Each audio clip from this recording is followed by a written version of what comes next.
The White Persian by E Nesbit. She was very beautiful in her soft, foolish, namby-pamby, blue-eyed way. Of course she did not understand English, and when they called Puss, Puss, she only ran under the sofa, for she thought they were teasing her. She was mistress only of 2 languages, Persian and cat talk. My master did not think of this. He called her Puss, he called her Pussy, he called her Tittums and Pussy then, and 1,000 endearments that had formerly been lavished on me were vainly showered on this unresponsive stranger. But when he found she was cold to all of them, my master sighed. "Poor thing," he said, "she is deaf." I sat by the bright fender, and washed my face and sleeked my pretty paws and looked on. My master gave up taking very much notice of the new cat, but I had a fear that he might learn Persian or cat talk and make friends with her, so I resolved that the best thing for me would be a complete change in the Persian's behavior, such a change as should make it impossible for her ever to be friends with him again. So I said to her, "You wonder that our master looks coldly at you. Perhaps you don't know that in England a white cat is supposed to mew 20 times longer and to purr 20 times louder than a cat of any other color." "Oh, thank you so much for telling me," she said gratefully. "I didn't know. As it happens, I have a very good voice." And the next time she wanted her milk, she mewed in a voice you could have heard 20 miles away. Poor master was so astonished that he nearly dropped the saucer. When she had finished the milk, she jumped upon his knee and he began to stroke her. She nearly gave herself a fit in her efforts to purr loud enough to please him. At first he was pleased, but when the purring got louder and louder, the poor man put his hands to his ears and said, "Oh dear, oh dear. This is worse than a whole hive of bees."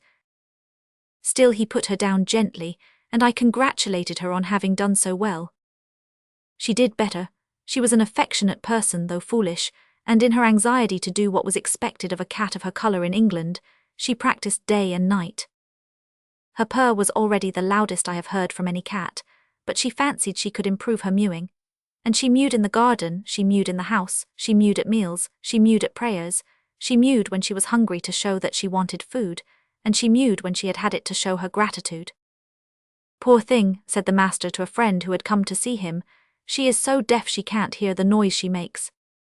Of course I understood what he said, but she hadn't yet picked up a word of English, and if the master had begun to learn Persian, I don't suppose he had got much beyond the alphabet.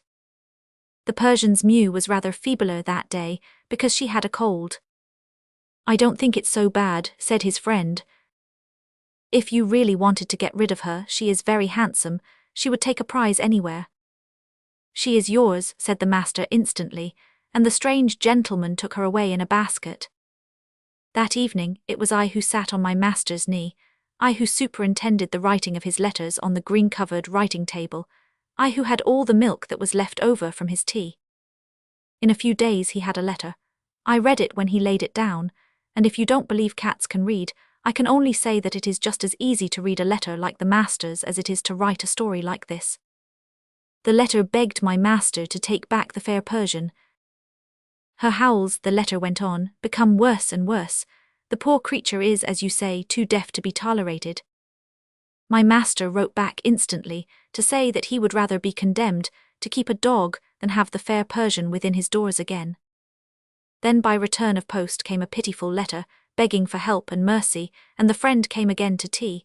I trembled lest my foreign rival should come back to live with me, but she didn't.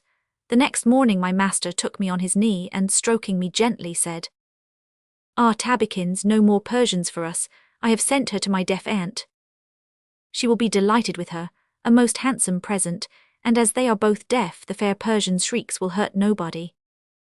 But I will have no more prize cats," he said, pouring out some cream for me in his own saucer. "You know how to behave. I will never have any cat but you." "I do, and he never has."